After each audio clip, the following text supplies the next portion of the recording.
ना होता है। और अब ये दोनों मिलकर यहाँ अपने साथ काम करने वाली लड़कियों को पहचान लेती हैं, जैसे कि उनकी लीडर। साथ ही इन सभी लड़कियों के गले में मेटल का एक कॉलर लगा हुआ। नहीं देर में एक लड़का अपने 2 गार्ड्स के साथ यहाँ आता है, जो उन्हें बताता है कि आप सब लड़कियों को इस साल होने वाले सिंड्रेला गेम के लिए चुन लिया गया है, जिसमें आप सभी को शामिल कर लिया गया है, यानी कि आपको इस गेम में हिस्सा लेना है। और मैं इस गेम का होस्ट। इस आइलैंड पर बहुत सारे कार्ड्स छुपे हुए। सुबह 7 बजे से आप लोगों को वो कार्ड्स ढूंढने में लग जाना है और शाम के 7 बजते ही एक क्लब, जो कि दरअसल एक गेम खेलने की जगह है, वहाँ पर पहुँच जाना। वहाँ आप सभी के बीच कार्ड्स गेम खेली जाएगी और जो गेम हार जाएगा उसे इस गेम से निकाल दिया जाएगा। अब सभी के बैग में अपना अपना मोबाइल है, जिसके अंदर सभी कार्ड्स की लोकेशन डाली हुई है, मतलब कि कार्ड्स का पता कि कौन सा कार्ड किधर है, ताकि कार्ड्स आप सभी को आसानी से मिल जाएं। जो भी आखिर तक इस गेम में टिका रहेगा, मतलब जो इस गेम को जीत जाएगा, उसे इस मुल्क का सबसे फेवरेट बना दिया जाएगा, यानी जिसे सब लोग पसंद करेंगे, जिसके बाद उसे इनाम मिलेगा। फिल्म्स और एड्स में काम करने के लिए बहुत सारे एल्बम्स मिलेंगे। तभी एक लड़की बोलती है कि मुझे इस बकवास गेम में कोई दिलचस्पी नहीं है और यहाँ से जाने लगती। उसे जाता देखकर एक गार्ड अपने टैब का बटन दबाता है, जिसके फौरन बाद वो मेटल का कॉलर जो उस लड़की के गले में बंधा था, वो आवाज करने लगता है और फिर तभी अचानक उस लड़की की मौत हो जाती है। उन्हें ये नजारा दिखाकर गेम होस्ट कहता है कि तुम सबके कॉलर में जहर का इंजेक्शन लगाया हुआ है, जो हमारे एक बटन दबाते ही उस इंसान में चला जाएगा, जिससे उसकी मौत हो जाएगी। तो यहाँ से भागने का तो बिल्कुल भी मत सोचना। अब ये जानकर सारी लड़कियाँ काफी डर जाती हैं और समझ जाती हैं कि हम इस जानलेवा गेम में फंस गई हैं। वो ये भी जान लेती है कि हमारी एजेंसी ने ही मोटी रकम लेकर हमें यहाँ पर भेजा है। इसके बाद गेम होस्ट उन्हें गेम के और असूल बताने लगता है कि आइलैंड पर आप लोगों को टोटल 3 तरह के कार्ड्स मिलेंगे। एक का नाम है प्रिंस, एक स्टेप मदर और एक है विच, जिनके बीच एक ट्रायंगल की तरह गेम चलती है, जिससे प्रिंस हराता है स्टेप मदर को, स्टेप मदर विच को और विच को हराती है। जैसे ये लोग कार्ड्स के करीब जाएंगे, इन्हें खुद ही पता चल जाएगा कि कार्ड्स के वो काफी पास ही खड़े हैं। फिर शाम को गेम खेलने वाली जगह पर 2 लोग आमने सामने आएंगे और अपना एक एक कार्ड आगे करेंगे। फिर उन 3 कार्ड्स के मुताबिक, मतलब प्रिंस, स्टेप मदर और विच में से जिसके पास भी विन वाला कार्ड होगा, मतलब कि सही वाला, वो इस गेम को जीत जाएगा, जबकि उसके सामने वाला प्लेयर जो कि हार गया होगा, उसे मार दिया जाएगा। इसके अलावा आप लोगों के पास 3 ऑप्शन कार्ड्स भी हैं, मतलब कि वो इनमें से किसी को भी अपनी मर्जी के मुताबिक चुन सकते हैं। अब जितना भी वक्त वो इस आइलैंड पर गुजारेंगे, इनके मोबाइल में पॉइंट्स बढ़ते जाएंगे और फिर इन पॉइंट्स की मदद से ही ये ऑप्शन कार्ड्स को खरीद सकते हैं। अब साना मोबाइल निकाल कर देखती है कि उसके पास तो अभी सिर्फ 2 ही पॉइंट्स हैं। इसके बाद गेम होस्ट आखिरी असूल बताता है कि कोई भी एक दूसरे के साथ लड़ाई नहीं करेगा, मतलब कि जबरदस्ती एक दूसरे से कार्ड्स हासिल करने की कोशिश नहीं करेंगे, वरना उसे भी गेम से निकाल दिया जाएगा मार कर। और इसी के साथ गोली चलाकर वो सिंड्रेला गेम की शुरुआत कर देता है, जिसके बाद सभी लड़कियां कार्ड्स ढूंढने के लिए आइलैंड के अंदर भागती। थोड़ा आगे जाने पर साना को एक कार्ड मिल जाता है, मगर वो उसे एलिना को दे देती है कि इसे तुम रख लो। फिर वो देखती है कि एक लड़की दूसरी लड़की के पीछे भाग रही है, तो उसे लगता है कि ये दोनों लड़ रही हैं, तो वो भी मदद करने के लिए इनके पीछे भागती है। अब जो लड़की पीछे भाग रही थी, वो उस लड़की को पकड़ ही लेती है और उससे कार्ड छीनने की कोशिश करती है, जिससे तभी उस लड़की का कॉलर बचने लगता है और वो मारी जाती है। जिसके बाद गेम होस्ट उसकी मौत का ऐलान करता है और एक बार फिर सबको बताता है कि ऐसे मत करो, एक दूसरे के साथ ना लड़ो तो ही अच्छा है। जिसके बाद अब साना उस लड़की के साथ आगे बढ़ने लगती है। तभी साना के मोबाइल में कार्ड के करीब होने का बताया जाता है। तब भागकर साना उस कार्ड को उठा लेती है, मगर ये कार्ड भी उस लड़की को ही रखने के लिए दे देती है। अब शाम के 7 बजने ही वाली थी। साना उस लड़की को कहती है हमें गेम वाले एरिया में चलना चाहिए। वो लड़की साना से पूछती है तुम्हें कितने कार्ड्स मिले हैं। तब खुशी खुशी साना अपने बैग से कार्ड्स निकालकर उसे दिखाने लगती है, जो 2 थे, और तभी वो लड़की उन कार्ड्स को छीनकर भाग जाती है। अब यहाँ वो समझ जाती है कि इस लड़की ने मेरी अच्छाई का फायदा उठाया है। ये एक धोखेबाज लड़की, और पहली लड़की जो मरी थी वो भी दरअसल इस चालाक लड़की के पीछे इसलिए भाग रही थी ताकि अपने कार्ड्स इससे वापस ले सके, क्योंकि इसने उसके भी कार्ड्स छीन लिए थे। चालाक लड़की कहती है मेरे पास अब पूरे 5 कार्ड्स हो गए हैं, देखना इस गेम को मैं ही जीतूंगी, और यहाँ से भाग जाती।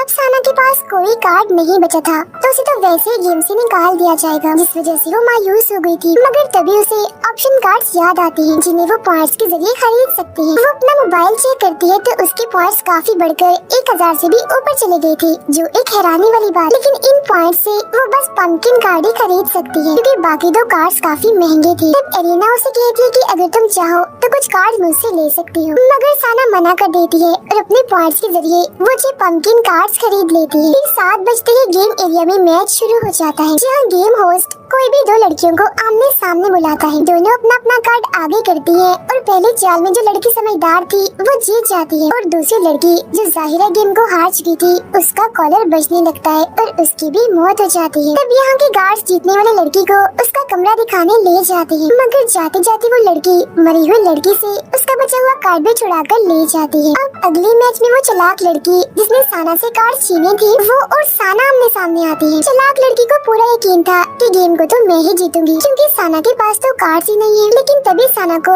उसके खरीदे हुए 6 कार्ड्स दे दिए जाते हैं। दोनों जैसे अपने अपने कार्ड्स को आगे करते हैं तो गेम होस्ट उन्हें ऑप्शन कार्ड्स के बारे में बताने लगता है कि अगर पंपकिन कार्ड जो साना के पास है उसके सामने अगर कोई भी नॉर्मल कार्ड डाला जाए तो इस गेम को रोक दिया जाता है और जो दूसरा कार्ड है मिडनाइट वो पंपकिन कार्ड को हरा सकता है। और सबसे आखिरी ऑप्शन कार्ड है ग्लास कार्ड जो इतना महंगा है कि मैं आपको क्या ही बताऊं। जिसके बाद अब दोनों अपने आगे की चालें चलने लगती है और क्योंकि साना ने सारे ही पंपकिन कार्ड्स खरीदे थे तो वो सारे मैच ही खत्म करती रहती है। जिसके बाद आखिर में उस चालाक लड़की के पास उसके सारे 5 कार्ड्स खत्म हो जाते हैं जिससे वो ये गेम हार जाती है। वो रोना धोना तो बहुत करती है मगर इसके बावजूद भी उसका कॉलर बचता है और उसे भी मार दिया जाता है। अब हालांकि उसने साना के साथ अच्छा नहीं किया था मगर फिर भी उसे उस चालाक लड़की की मौत पर काफी दुख होता है। जिसके बाद साना को भी उसी कमरे में ले जाकर छोड़ दिया जाता है। अब साना की दोस्त एरिना भी एक लड़की से इस गेम को जीत जाती है और वो साना के साथ वाले कमरे में आती है। दोनों कान लगाकर दीवार के जरिए एक दूसरे से बातें कर रही थी।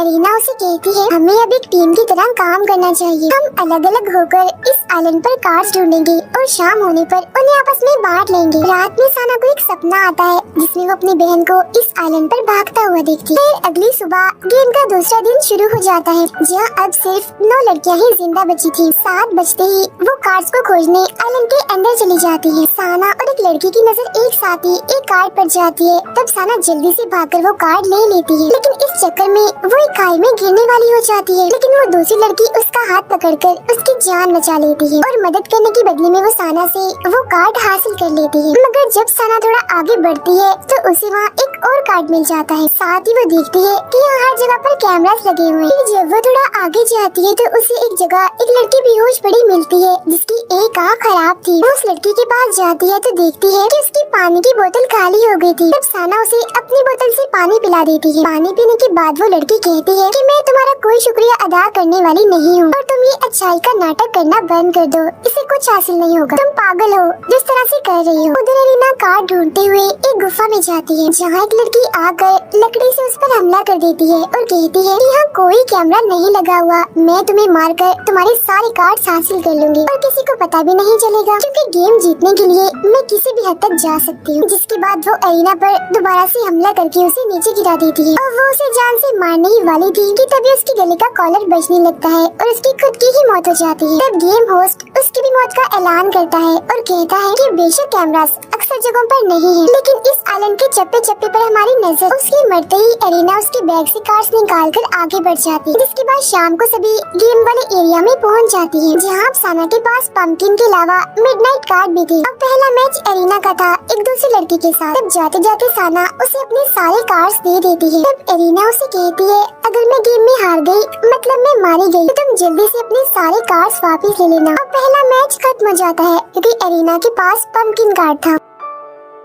इसके बाद दूसरी चाल में सामने वाली लड़की मिडनाइट कार्ड चलती है जबकि एरिना विच कार्ड। जब गेम होस्ट उस लड़की को कहता है तुम गेम हार गई हो क्योंकि मिडनाइट कार्ड सिर्फ पंपकिन कार्ड को ही हरा सकता है और नॉर्मल किसी कार्ड को नहीं। जिसके बाद उस लड़की को भी मार दिया जाता है और एरिना साना के गले लगने के बहाने अपने भी सारे कार्ड्स उसे दे देती है। जिसके बाद आमने सामने आती है साना और वो लड़की जिसने खाई में गिरने से उसकी जान बचाई थी। वो लड़की यहाँ एक चाल चलती है, वो बताती कुछ है और सामने कोई और कार्ड लाती है जो देख साना पंपकिन कार्ड सामने रखकर इस मैच को रोक देती है। ऐसा कुछ देर तक चलता रहता है मगर तभी आखिर में उस लड़की के पास एक ही कार्ड था पंपकिन जिसे वो सामने रख देती है। ठीक इसी वक्त साना अपना मिडनाइट वाला कार्ड रख देती है जिसने खरीदा था और क्योंकि मिडनाइट कार्ड पंपकिन कार्ड को हरा देता है तो वो लड़की इस गेम को हार जाती है और उसे मार दिया जाता है जबकि साना गेम को जीत जाती है। अपने अपने कमरों में जाने के बाद एरिना साना से कहती है कि मैंने आइलैंड में एक जगह करीब 10 कार्ड्स देखे हैं तो कल हम एक साथ होकर